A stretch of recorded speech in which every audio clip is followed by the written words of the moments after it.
Franz! Franz! Franz! Franz! Ano ba yan? Kaaga-aga, istorbo. Kaingay-ingay.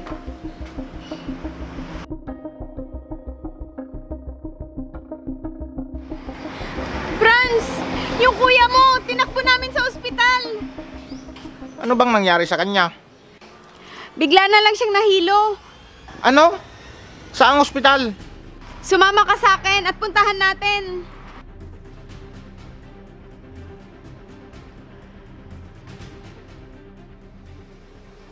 Paano ba yan, kuya? Ang laki ng babayaran mo dito sa ospital. Kaya nga, Paano mo mababayaran lahat yan?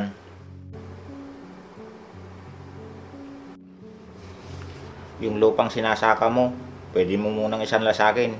Gagawa tayo ng kasulatan. pero yun na lang ang inaasahan ko, Franz. Eh anong gagawin natin ngayon, kuya? Dapat kasi, iniingatan mo yung sarili mo para maiwasan natin yung ganitong gastos. Hindi ko naman ginusto na magkasakit ako, Franz. Huwag mo kasing abusuin ang sarili mo. Hindi ko naman ginusto na magkasakit ako. Kahit na, kasi mahirap ang pera ngayon. Sige na, aalis na ako. Sige, Franz, salamat.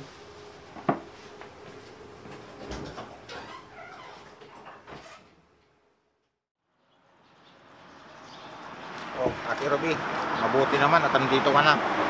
Nasikaso ko muna kasi sa bahay. Ikaw na bahala sa kapatid ko. Lagi mo na lang akong balitaan sa mga bayarin. Sige, Franz.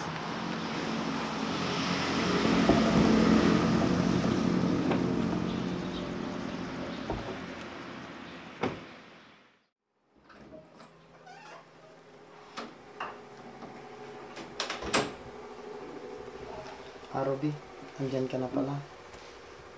Kumusta na yung pakiramdam mo? Ayos naman na ako, Ruby. Makakauwi na daw ako mamaya. Ayusin ko lang yung mga bayarin para makalabas ka na mamaya. Sige. Siya nga pala. Gusto ni Franz, isanla ko sa kanya yung lupang sinasaka ko, pambayad dito. Ganun ba? Bakit? Wala ba silang tiwala sa'yo? Sinabi ko naman sa'yo. Hindi lahat ng nakaharap sa'yo, totoo, kahit kadugo mo pa yan. Lahat pala ng tulong nila sa'yo, may kapalit. Ganun ba talaga ugali ng mga kapatid mo? Pag ako sigurong may pera at sila ang humingi ng tulong sa akin, hindi ako ganun sa kanila. Sobra naman ang kapatid ni Masong. Hindi na naawa sa kanya. Kawawa na nga ang kapatid nila. Ganun pa ang trato nila.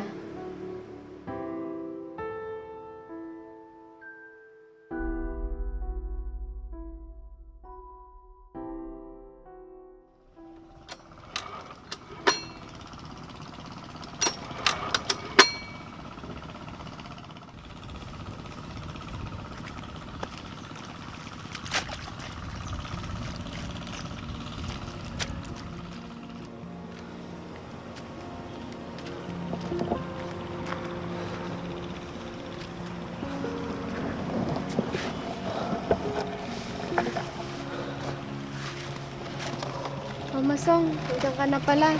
Kumusta? Parang pagod na pagod ka. Medyo masama lang ang pakiramdam ko, Ruby. Nasobrahan mo naman yata magtrabaho sa bukid. Kailangan para mayroon akong maibigay sa mga anak ko. Isipin mo din yan sarili mo. Baka mamaya, kulang pa yung kinikita mo, pambili mo sa gamot mo. Kaya ko naman. Pag nakapagpahinga na ako, bubuti naman ang pakiramdam ko. Sobrang sipag mo. Ikaw ang magpahinga dahil may trabaho ka pa. Ayos lang ako, Masong. Ikaw ang inaalala ko. Baka mamaya, mapano ka na naman. Huwag kang mag-alala sa akin. Kaya ko to. Kumusta na pala kayo ng mga kapatid mo? Hindi man lang nila ako maalalang kumustahin. Ang gaganda ng buhay ng mga kapatid ko. Kung talagang gusto nila akong tulungan, sana matagal na nilang ginawa. Pero ayaw nila akong tulungan na magnegosyo para gumanda ang buhay ko. Bakit ganun sila sa'yo? Hindi ko sila mapipilit kung yun ang gusto nila. Mas gusto pa nilang tulungan ng ibang tao kaysa sa akin na kapatid nila. Bakit ba ayaw ka nilang tulungan at nagagawa ka nilang tiisin ng ganyan? Dahil sa'yo, Ruby. Ayaw nila sa'yo. Hindi naman ako makikinabang sa mga pinaghirapan mo, kundi yung mga anak mo. Yun na nga. Wala silang pakialam sa akin kahit anong mangyari sa akin. Hayaan mo na sila kung yun ang gusto nila. Sayang yung panahon, Ruby. Tumatanda na ako. Sana binigyan naman lang nila ako ng pagkakataon para mas mabigyan ko ng magandang buhay ang mga anak ko. At hindi lang ganito ang buhay natin. Makitid kasi ang utak nila at hindi man lang nila inisip kung anong pwedeng mangyari sa'yo. Sana inisip naman nila ang kalagayan ko. Nakikita naman nila kung gaano ko kasipag araw-araw. Nandito naman ako, Masong. Maraming salamat, Ruby. Kasi hindi mo ko iniwan kahit ganito lang ang buhay ko. Mahal kita, Masong. Hindi pera ang mahalaga, kundi ikaw. Mahal na mahal din kita, Ruby. Kaya nga mas pinili kitang makasama.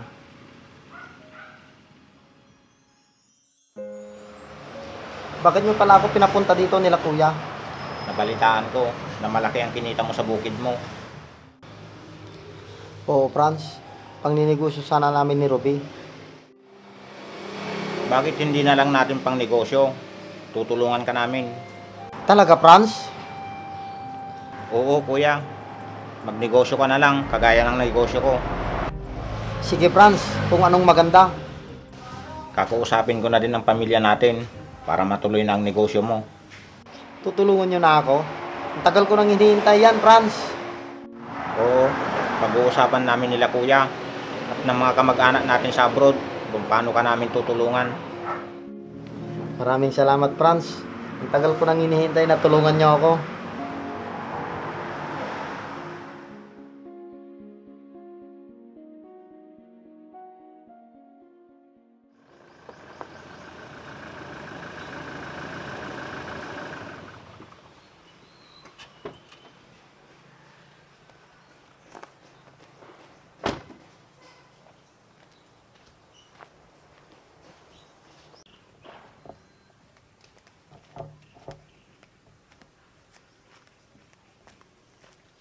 Oh, Franz, ikaw pala. Kukunin ko na yung binili nating sasakyan. Bakit naman, Franz? Wala na akong gagamitin pang negosyo niyan. Nagagalit na kasi yung asawa ko. Pero may kasunduan tayo, Franz. Alam ko yun, pero kailangan ko nang kunin. Parang natalo naman ako sa isang malaking sugal, Franz. Hindi ka na nakakapagbayad, kaya nag-away kami mag-asawa dahil sa'yo. Isang buwan pa lang akong hindi nakapagbayad, Franz. Yun na nga eh, ibalik mo na lang yung sasakyan. Nagkamali ako ng desisyon. Sana pala, pinagnegosyo na lang namin ni Ruby. Kuya, ayokong mag-away kami ng asawa ko. Franz, nakikiusap ako sa'yo. Parang awa mo na. Wala na akong magagawa, kuya. Hindi na kayo naawa sa akin. Yun na nga lang ang inaasahan ko para sa pamilya ko.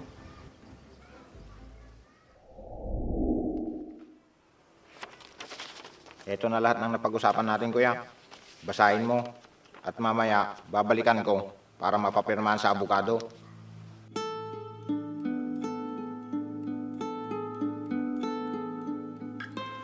Sige na, at aalis na ako. Sige, mag-iingat ka.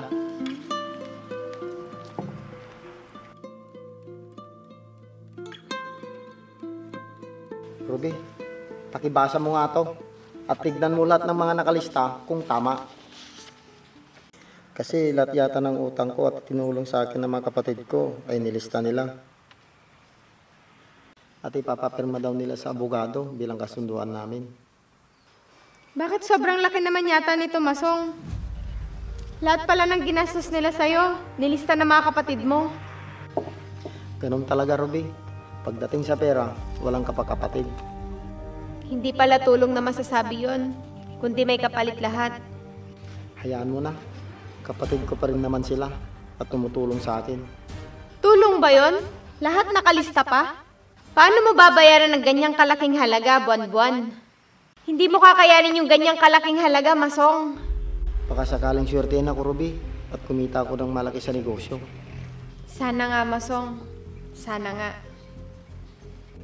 Mas mabilis kasing kumita pag may sariling sasakyan. Paano kung hindi mo nabayaran? Hindi naman siguro nila basta-basta kukunin ang sasakyan na binili namin. Bakit kasi hindi ka nalang magnegosyo mag-isa? Mas madali kasi kumita sa negosyong pinasok namin. Bahala ka. Kung ako tatanungin, sana nagsariling sikap ka na lang. Pinangakuan kasi nila ako natutulungan, kaya umaasa ko na hindi nila ako pababayaan. Naniwala ka kasi agad sa kanila. Susubukan ko. Baka sakaling gumanda naman ang buhay natin. Sana nga, hindi ka nagkamali ng desisyon mo. Sige, Franz.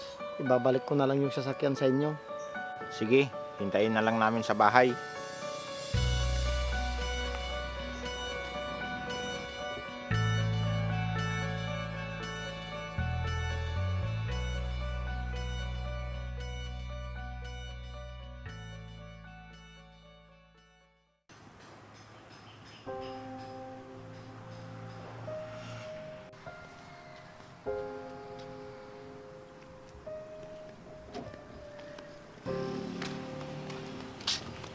Masong, Ruby, parang sumugol ako. Natalo lang ako.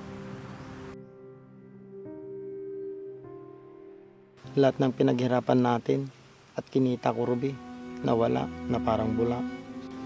hindi kita pinakialaman kasi desisyon mo yan. Kaya nga maling-mali ako.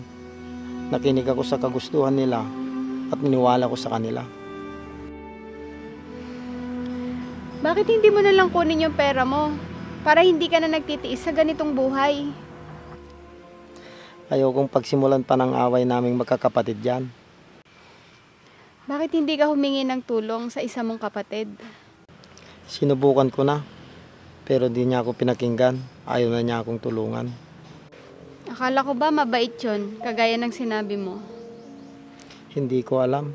Baka siniraan ako sa kanya, kaya nagbago na siya sa akin. Siya na nga lang inaasahan mo. Wala na akong magagawa. Nagkampihan na silang lahat. Sana maganda ang takbo ng negosyo mo ngayon kung nagsarili ka na lang sana. Kasi may malaking puhunan ka na sobra-sobra pa sana. Kaya nga nagsisisi na ako. Pero huli na ang lahat. Akala ko ba tutulungan ka nila? Pero bakit ganun ang nangyari? Kinuha na nila yung inaasahan ko sanang gagamitin ko pang negosyo. Hindi ka sana napapagod sa araw-araw kung may sasakyan ka. Binalik na lang sana ang pera ko. Hindi sana ako naghahabol ng kita ngayon. Bakit hindi mo sila kausapin ulit? Baka mag-away-away lang kami ng mga kapatid ko. Kaya ka ba nagtitiis ng ganyan? Pwede naman nilang ibalik ang pera ko kung talagang gusto nila. Kaso hindi. Hindi ako nakialam sa desisyon mo dahil akala ko magiging maganda ang buhay natin. Nagkamali ako, Ruby. Anong gagawin mo ngayon? Bakit hindi ka makiusap na ibalik na lang ang pera mo? Sinabi ko naman na ibenta na yung sasakyan at ibalik ang pera ko. Kaso wala pa din. Kahit nahihirapan ka na ng husto, nagtitiis ka pa din sa ganyan. Oo, Ruby. Siguro mas gusto pa nilang mawalan sila ng kapatid kaysa tulungan ako. Para wala na silang iniisip pa na tutulungan at kumakatok sa pinto nila para humingi ng tulong. Kasi ayaw na ayaw daw nila ng ganon.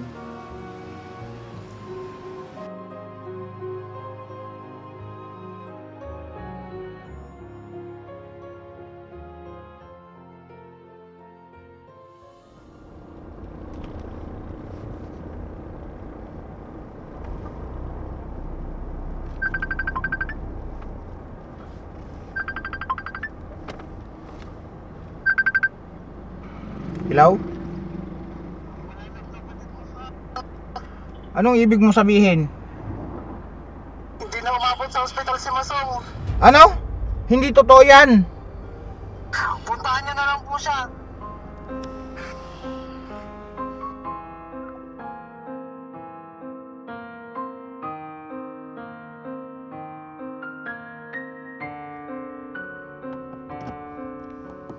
Pag tumulong ka, huwag kang maghintay ng kapalit, lalo na kung kamag-anak mo ito at mahal sa buhay.